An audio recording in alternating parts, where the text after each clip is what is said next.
Hello beautiful soul! Welcome back to my channel. This is my channel from Japan, Kabayan. Gemini. This reading is for you, May 24 to 30. Maraming salamat muna sa mga subscriber, new subscriber, cross-watcher, at sa mga bagong pasok dyan. Welcome na welcome kayo sa bahay ni Ate Ay May. Salamat din sa nakatabarang po sa inyong mga comments, sa mga nag-like, sa mga nag-hype, at sa mga hindi nag-skip ng ad, syempre. God bless you all. Sa mga nagpa-personal reading, sa inyong lahat, God bless you all. Sa mga nagpa-personal reading, sa mga gusto magpa-personal reading, all the details is in description below, o kaya naman is mag-direct na kayo, kumonek sa sa Messenger, FB Messenger, same picture, same name lang din dito. Yan. General reading tayo, Gemini, Energy reading. Gawin yung guide, yung mga warning, i-reverse nyo yun, hindi yung sasaw-saw kayo doon. Ano ba yun? Ba't pa kayo binigyan ng warning, di ba? Kaya, pero sa inyo, hindi yung negative, it's a warning. Kasi ganito yun, di ba? Nagpunta kayo, kuha tayo ng repeating numbers, ng angels numbers mo. Nagpunta kayo sa isang lugar, di ba? Halimbawa, beach or ilog, ano man yan. Tapos sinabi nung hindi nyo kakilala, ay wag ka munang lumusong kasi may nakita kaming ahas dyan, may nakita kaming buhaya. Pero sa isip mo lang is it's negative, di ba? Nagpunta ka daw para mag-enjoy. Lumusong ka, tapos nangyari yung hindi dapat mangyari, di ba? Well, it's up to you kung gusto mo makinig or gusto mo umiwas sa warning na iniisip mo is negative. Nasa sa'yo yun. It's your choice. No? Tatandaan niyo palagi, it's your choice. 7-7, uy. 30, 28, 5, 9, 1. Meron kang Gemini, Capricorn, Libra, Leo, and Taurus. Connected ka sa kanila or magkakaroon ka ng connection sa kanila. Okay, Gemini. Okay. Ba yan, ate? Inayos mo pa. Hindi naman din natin maayos, no? Hayaan mo na nga. Okay. Oy, there's a growth, no? Congratulations. Ibig sabihin, kung yung mga naganap o nangyari in the past na hindi naging maganda, ngayon, mas magiging okay na siya, no? Kumbaga, may growth. There's a receiving situation, kumbaga, doon yung makakaramdaman na kasiyahan o makakasiyahan, yung mga papuri, pasasalamat situation, na handun din yung point na meron ka mga bagay na parang iniisip sa iba sa inyo or nagsisik ka ng information o may handito na yung point na may mga bagay ka na umpisahan this time.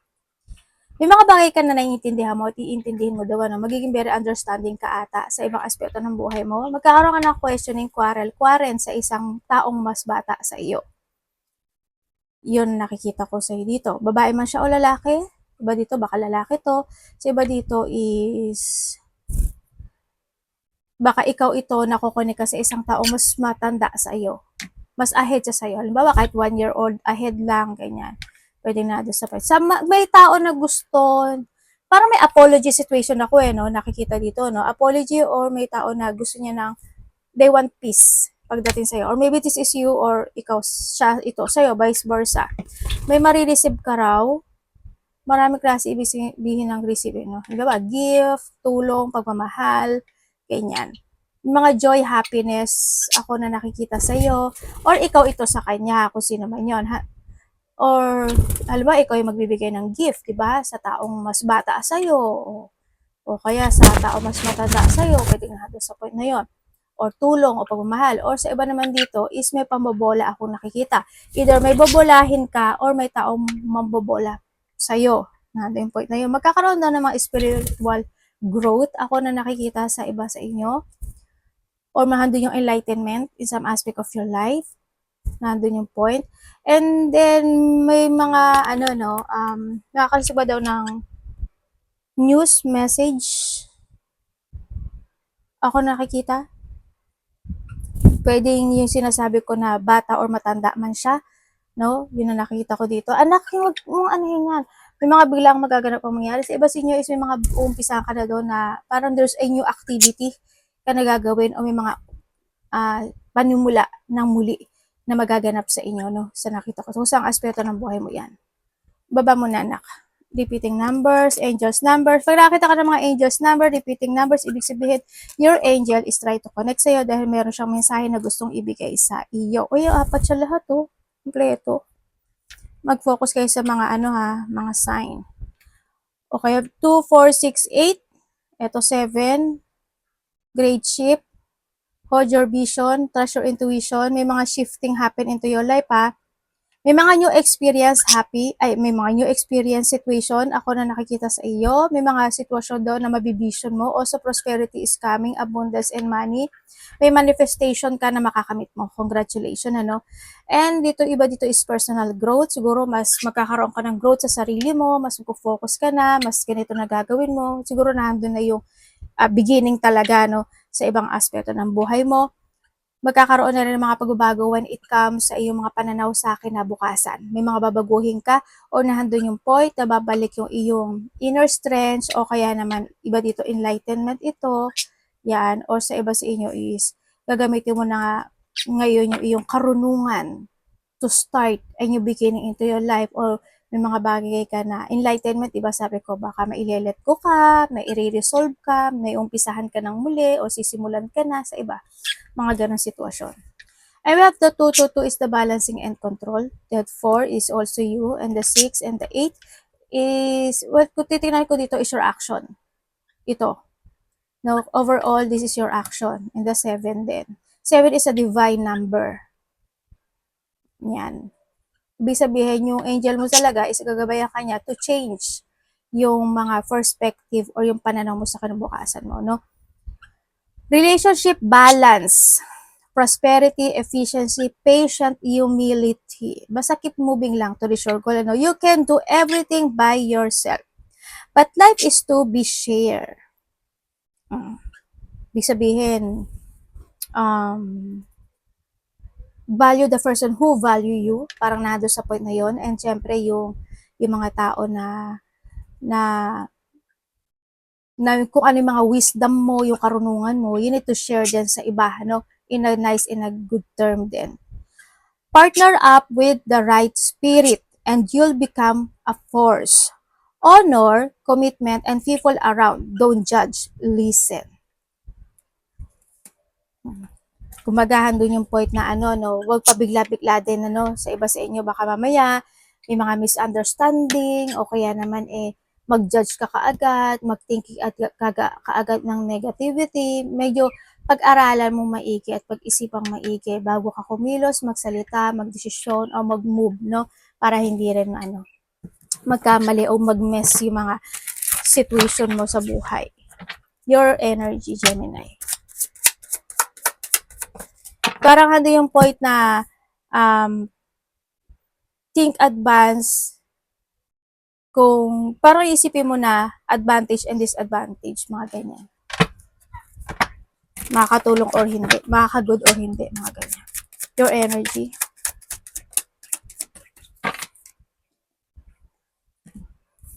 Okay, when it comes sa iyong energy, sa iyong energy, nandito ka sa sitwasyon mo na may mga time daw na pwede kang malito, no? May mga time na pwede mong ipagpapaliban. Pwede na doon sa point na yon. May mga time na parang mag-isolate ka o mapaiisip ka, parang nandun sa point na yon. Nandun din yung fear, worrying, worry, anxiety, or stress sa iba, no? Sa iba sa inyo, hindi naman lahat. Kuhanin mo lang yung sa iyo doon. Sa iba naman sa inyo, handun yung point of frustration. So, halimbawa, may mga nakakausap ka, may mga nare-receive ka na news, may mga situation na pwede makapag-frustrate sa'yo, mga ganong sitwasyon. Yun na nakikita ko sa iyo dito. Or sa iba naman sa inyo is pagkalito kasi to actually, no? Yan, may mga, yung about siguro may mga worrying, kasi may mga delay ako na nakikita sa iyo Yan. Siguro yung maiisip mo, halimbawa may mga maiisip ka na i-delay mo o maiisip mo na may mga delay situation o na delay situation. Yan, mga ganong sitwasyon. No? May mga maiisip ka daw ng mga ganong sitwasyon. Ako na nakikita sa iba, sa inyo. Pag-ingat na lang din kayo, no? Sa iba sa inyo, baka kasi minsan magkasakit kayo. Mga ubo, sipon, lagnat, masakit yung throat, lalamunan, garalgal, thyroid, ano ba mga ganyan, makatiilo, pati ako na nakatiilong ko ito. Mga ganyan. Ingat na lang din kayo sa pagdating sa inyong katawan, ano? Yun. Tingnan natin ang parating sa iyo. Parating kay Gemini. Kung alam nyo na medyo nagsasign na ng ganun, uminom na agad kayo ha, ng i-remedy nyo na agad yan o gamutin nyo na agad para hindi mas lumala ha. Kasi mas mahirap pag lumala na tsaka nyo palang gagamutin, di ba? Parating kay Gemini. Parating po kay Gemini.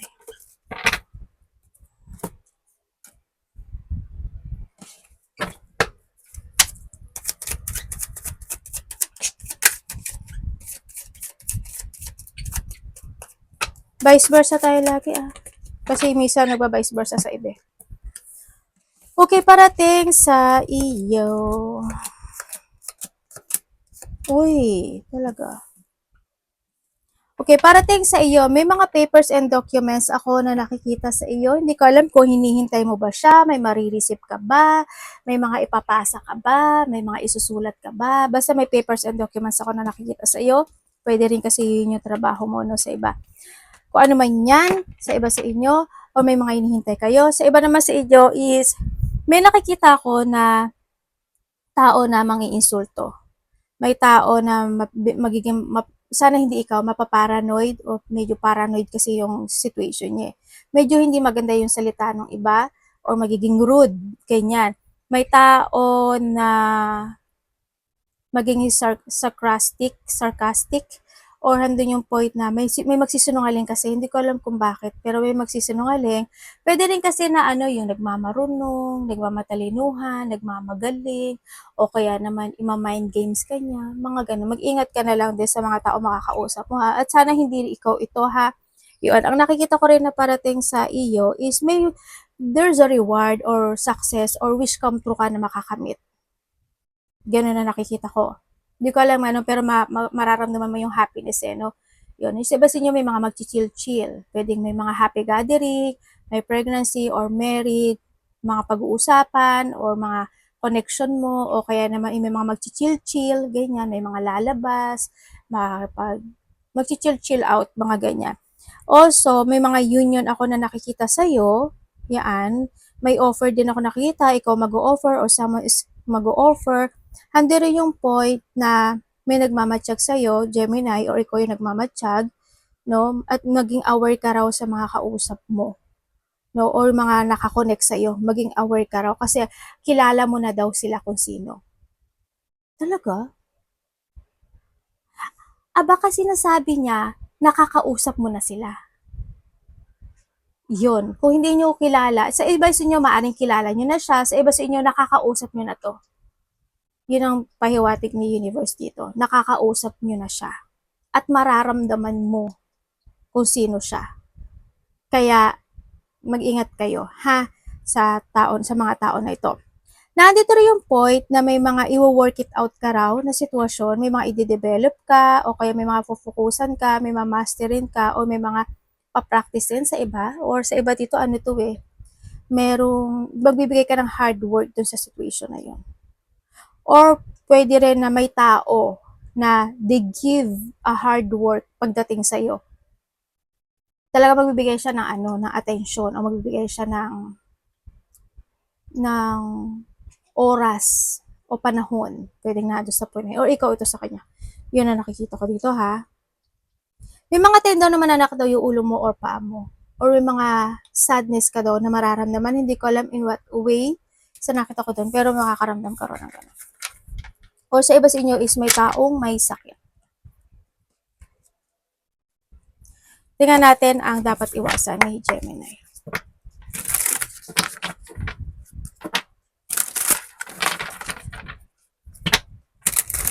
May parang hindi ko alam kung separation ba siya or for a while. Parang may ganun ako nakikita eh.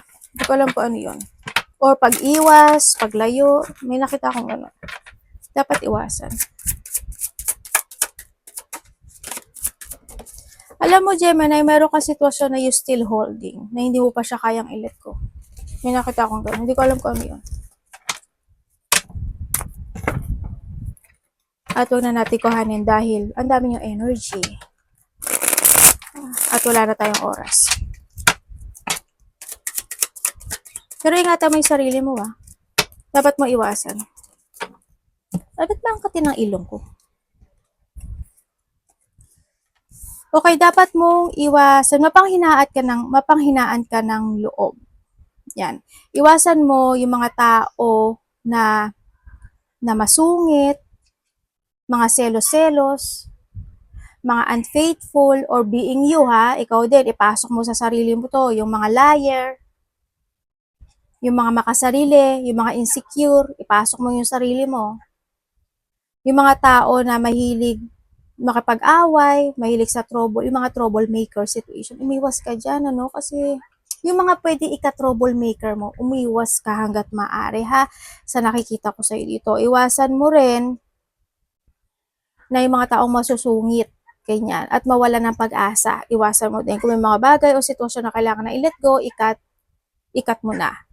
No, kung kailangan mong humingi ng suporta or advice magagaling sa ibang tao na trusted mo, pwede kang humingi. Andun din yung point na wag mo naman din akuin yung lahat ng responsibilidad. No, kung halimbawa sa trabaho mo, halimbawa sa pamilya mo, o kaya halimbawa kung saan aspeto na yan, halimbawa sa kaibigan mo, di ba? Wag mong akuin lahat ng responsibilidad. No, 50-50 yan. 'Di ba? Kung sa trabaho, 'di ba? Wag mong hindi porkit alam mo lahat, ikaw na yung go lahat. Example ko lang 'yan. Basta ako ano man 'yan. Yung mga dapat i-let go. Iwasan yung mga taong mandaraya at hindi makatotohanan. Yung mga hindi maaasahan, di ba, pagkakatiwalaan. Kung ikaw ito, syempre iwasan mo 'yun. Kasi karma 'yan.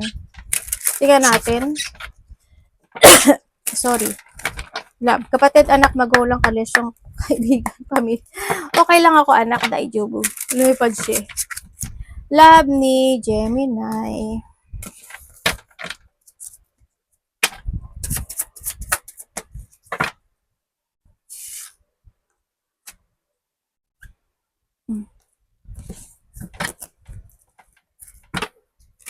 Gemini in love.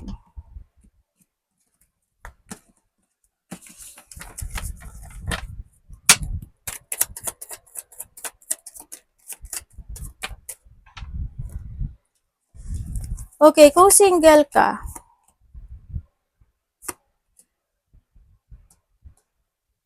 iba dito babalik to eh. Iba dito nakaraan. Na hanggang ngayon, hindi pa to nakaka-move. Or ikaw ito. Kung single ka, may nakakausap ka na raw eh. Pero mag-ingat ka sa kanya kung sino nakakausap mo. Tapos ikaw pala to, no? Kasi may pagsisinungaling eh. Baka maging engot ka dyan. Sa iyo naman yan. Kung kayo naman sa kahiwalay nito tao, yes, nagkaroon ng paghihiwalay. Pero alam mo, kahit na nagkahiwalay kayo, hindi ka pa rin na let go nitong tao na to. As in, hindi pa. Ano lang siya, nagpapakamatigas o nagpapakatatag this time. Pero kung titinan ko dito, minamatsagan ka pa rin ito. Hindi ka pa rin niya kayang pakawalan. Palagi kang either palagi kang pumapasok sa isip niya or palaging kang napag-uusapan nila. Yun ang nakikita ko. Pero they saying apology, parang nado sa point na yun. Lagi ka to naiisip. Kasi gusto niya ng resetting. Nandun sa point na yun. As in, they still holding when it come in this connection, ano. Kung kayo naman is may third party relationship, yeah, oo, may nagsisinungaling kasi, no. Dito, they playing, kumbaga, na doon sa point na yon. Pero, ang nakita ko dito kasi, matigas yung isa. Ando siya sa point na naninindigan siya na either hindi siya nagka-third party o kaya naman pwedeng alam mo rin naman sa iba sa inyo, 'di ba? Pero may iba siyang kausap. Yun ang nakikita ko dito. Pero mararamdaman mo naman 'yan. Kasi may mga sign na daw eh. Ibibigay sa iyo yung sign. Baka nakikita mo na yung sign kasi may pagsisinungaling din. Kung kayo na pwede rin kasi kayo yung third party, 'di ba? Nandun sa point na 'yon. Yun ang nakikita ko dito. Well, nasa sa inyo 'yun. Pero kung hindi isa sa inyo kasi parang they still holding. Na dun pa rin sa point, no? Hindi ko alam kung bakit at ano 'yun. Basta may hino-hold yung isa na hindi niya pa kayang i-let go. And then kung wala naman kayong third party relationship, napaka-patient nung isa sa inyo, no? Handun naman yung excitement with kami disconnection. Handun yung point na hindi kayo umaasa sa ano no, na hindi nyo pinagpipilitan na kami forever, ganyan-ganyan. Sa iba sa inyo, but still, nandun yung point na inalaw nyo lang si universe kung kayo, kung hindi. Parang nandun sa point na yun. Ako nakikita dito. Pero dito sa sitwasyon na to, isa sa inyo may lihim. Isa sa inyo may hindi sinasabi. At alam ko na alam mo na yun. Pwedeng ikaw ito or pwedeng siya. Eh kung hindi naman ikaw walang nililihim sa kanya, bakit baliktad na ilagay ko? Well, nasa inyo na yan. Pero meron. May nililihim na isa. Nagsisinungaling kasi nakita ko eh. Money ni Gemini. Naninindigan lang siguro yung isa sa inyo. Your money. Okay, pagdating sa iyong money. Sa money ang trabaho mo to ha. Sa money ang trabaho mo, ang nakikita ko sa iyo dito kasi is ate magsasucess ba? Hindi pa. Hindi pa, sabay ganun eh no. Hindi ko pa nakikita kasi may imbalance ka eh, pagdating sa pera mo. Hindi ko alam why, baka may pagkakagastusan ka, may ginastos ka, pwede na doon sa medyo unhappy itong sitwasyon ano, sa nakikita ko sa iyo dito. Yun. And then also, siguro nandun din yung point na maaring may tao ka na bibigyan ng suporta, bibigyan ka ng, may hihingi sa'yo ng suporta, or makaka-receive ka ng suporta, connected ang pera, o kaya naman is, kung sino man yan, no? Sa iba sa'yo, but still nandun yung point na medyo, parang pag ngayon daw is magpupursige ka muli or pagpupursigahan mo makamit muli yung stability mo this time. Hindi ko alam kung bakit anong ginawa mo. Baka nga may paglabas ng pera sa nakita ko sa iba. Yun ang nakikita ko sa iyo. Kaya, handlein mo na lang uli na, no? Kung magsisimula ka, i-handle mo na lang muli ng pag-organize. Sa tingin ko, sa iba sa inyo may pinagkagastusan kayo or kaya na-disorganize ka siguro sa iba. Kasi na medyo may lungkot na nangyari or nag-low yung energy pagdating sa trabaho and kaparehan kasi hindi siya nag-stable, kumbaga na doon sa point na yun. Yun ang nakikita ko sa inyo dito. Sa iba naman sa inyo is ando naman daw yung may mga bagong oportunidad naman daw na darating sa iyo. Sabihin, starting again, no? Beginning of a cycle again sa iba sa inyo. At may mga potential ending situation, may mga new beginning tulad ng sabi ko. Kaya doon na lang uli kayo mag-focus, di ba? Yun. Arigato namaste, God bless.